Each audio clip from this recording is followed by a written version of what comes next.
What produces the most food per square foot in my backyard? If I lost half my backyard tomorrow, I already know exactly what I'd keep. Not the crops that look the prettiest, not the crops that get the most compliments, and definitely not the crops that make me feel productive while secretly giving me very little food back. I'm talking about the plants and systems that actually earn their space. Because once you start thinking this way, your garden changes. You stop asking, what should I grow? And you start asking, what gives me the most food from the smallest amount of space? That is a completely different question. And if you care about low input living, self-reliance, or just getting more value from your yard, it's one of the most important questions you can ask. Because most backyard gardens are not limited by ideas. They're limited by space, limited by time, limited by water, limited by energy. So in this video, I want to walk you through what actually produces the most food per square foot in my backyard. Not in theory, not in a perfect test plot, but in the kind of space where I'm trying to get real food with reasonable effort. And some of the winners might not be what you expect. Because the plants that produce the most bulk are not always the ones that produce the most usable food.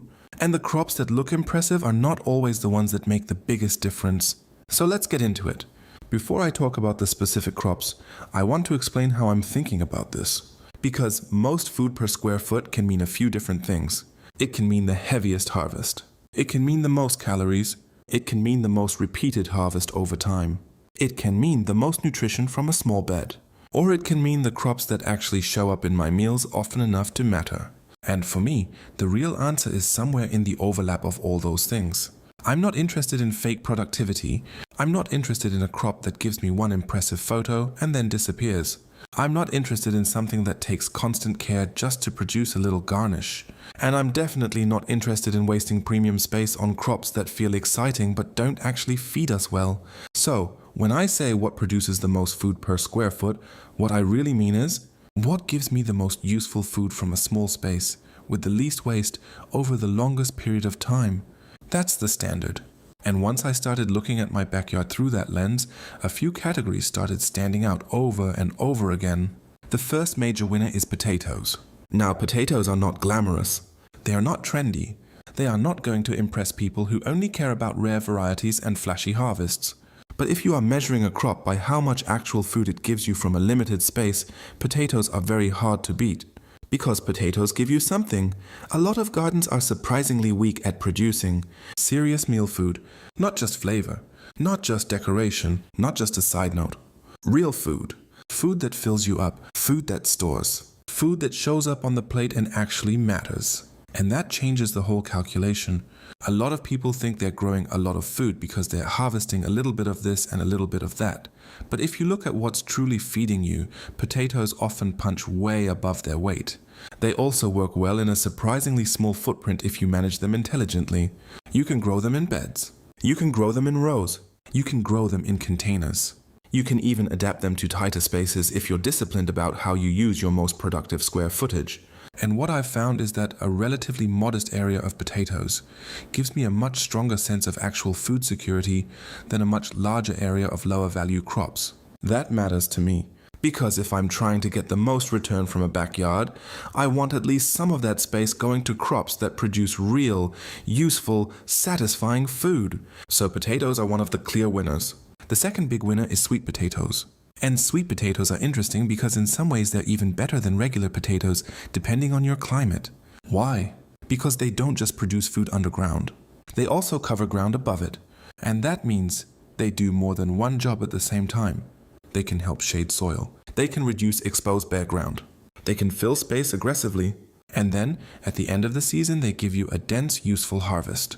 That's a great square foot crop. Because the more jobs one crop can do, the more valuable that square foot becomes.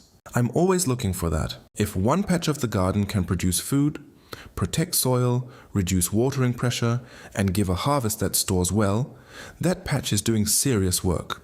And sweet potatoes, when they're happy, do exactly that. They turn warm season space into a high-value food zone. And just like regular potatoes, they're not giving me garnish. They're giving me something I can really build meals around. That puts them high on the list. Now the next category is different, because the first two were about calorie-dense food, but the next winner is about how much food keeps coming from the same square foot over time. And that category is cut-and-come-again greens, especially things like Swiss chard and kale. These are not heavy, starchy storage foods like potatoes, but they absolutely shine in terms of repeated output from a small area. That's the key. A square foot of chard or kale can keep producing again and again and again if you harvest it well. And over time that adds up. This is where a lot of people underestimate certain crops. They look at one harvest and think it wasn't much, but they forget that some plants are not built for one big harvest. They're built for a steady stream, and in a backyard system, that consistency is incredibly valuable because instead of waiting for one moment of abundance, you get regular, useful harvests that slide naturally into daily meals. Soups, eggs, sauté, stir-fries, side dishes, greens keep showing up.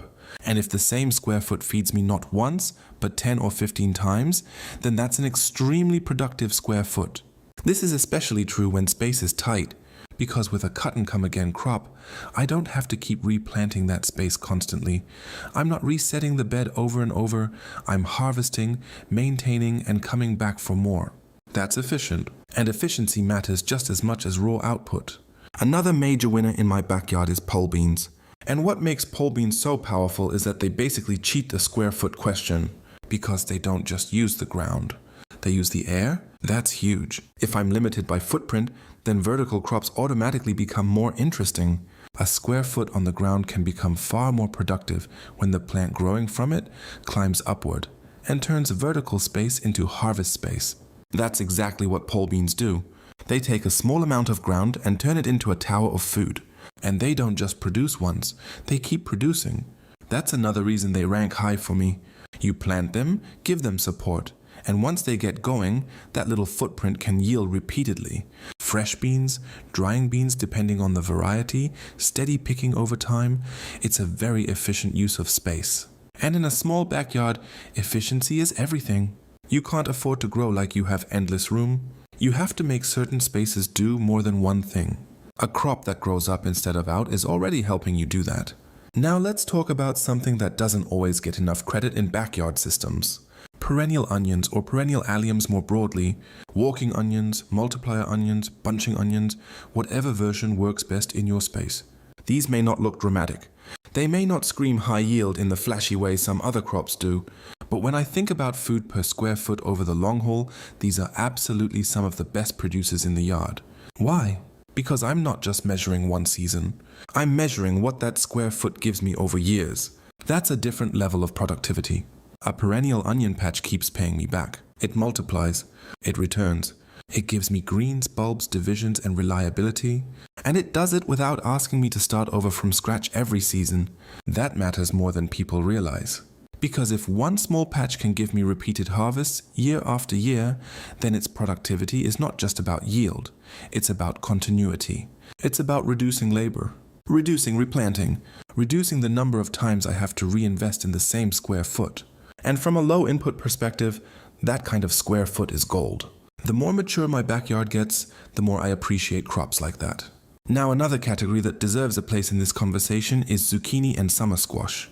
And yes, I know people joke about zucchini because a healthy plant can produce absurd amounts of food. But again, that's the point. If I want high output from a compact area, zucchini has to be part of the conversation. A couple plants can produce a lot. The important thing though is that zucchini tends to produce a lot of bulk, not necessarily the same kind of dense staple value as potatoes. So I rank it a little differently in my head. It's not my number one crop for calories per square foot, but it is one of my top crops for sheer edible mass from a relatively small planting. And that still matters, especially in the warm season when I want fast-growing, high-volume, useful food. Zucchini can absolutely carry its weight in a backyard. The same is true of some other squash types, depending on how you grow them. But zucchini is one of the clearest examples of a crop that gives an enormous amount from a very modest footprint. You do have to stay on top of harvesting it. You do have to use it well, and in some climates you do have to manage pests and disease. But purely in terms of food coming off a small space, it's one of the obvious winners. Now here's where things get even more interesting. Because if I had to say what produces the most food per square foot in my backyard, the honest answer is not just a single crop. It's a stacked system. And that's the real lesson. Because the most productive square foot in my yard is usually not the one doing only one thing. It's the one where I've layered value. Maybe I've got a vertical crop using the air. Maybe I've got a low crop protecting the soil. Maybe I've got a perennial edge producing year after year. Maybe I've got a patch that's giving repeated harvest instead of one harvest. That's where backyard productivity really takes off. Not just when you choose a good crop, but when you stop thinking of each square foot as a single purpose box. That shift changed the way I garden. Instead of asking, what do I plant here? I started asking, how much value can this space hold? Can this bed produce a staple? Can the edge produce an herb or onion? Can the trellis carry beans? Can the ground stay covered? Can part of the patch keep yielding while something else matures? That's when space starts working harder. And in a backyard, that matters a lot more than garden aesthetics. Because one of the biggest mistakes people make is treating every square foot equally. But every square foot is not equal. Some deserve your very best crops. Some are better for support plants. Some should be perennial. Some should be vertical. Some should be reserved for high-value staples. Once you start assigning space based on actual return, the whole backyard becomes more strategic. And honestly, more useful. So if I had to summarize my biggest producers per square foot, I'd put them in tiers. For serious staple food, potatoes and sweet potatoes are near the top. For continuous harvest from a small space, chard and kale are some of the best. For vertical productivity, pole beans are one of the smartest uses of limited ground. For long-term square foot value, perennial onions are incredibly hard to beat. And for high-volume seasonal production, zucchini absolutely deserves a place in the conversation. But again, the deeper answer is that the most productive backyard spaces usually combine those strengths instead of relying on only one. That's where a small yard starts punching above its weight. And that's also where low-input living becomes more than just gardening. It becomes design. It becomes deciding that every square foot should justify itself. Not by looking impressive, not by following garden trends, but by producing food that actually matters. That's the mindset I keep coming back to. Because if I only had a limited amount of room, and most of us do, I don't want to waste it on crops that make me feel busy without making me more fed. I want crops that earn their space. That's the phrase. Earn their space. And the more honest I get about that, the more productive the backyard becomes. So, if you're trying to make your own yard feed you better, here's the question I'd leave you with. What in your garden is actually earning its square footage? And what just looks productive? Because those are not the same thing.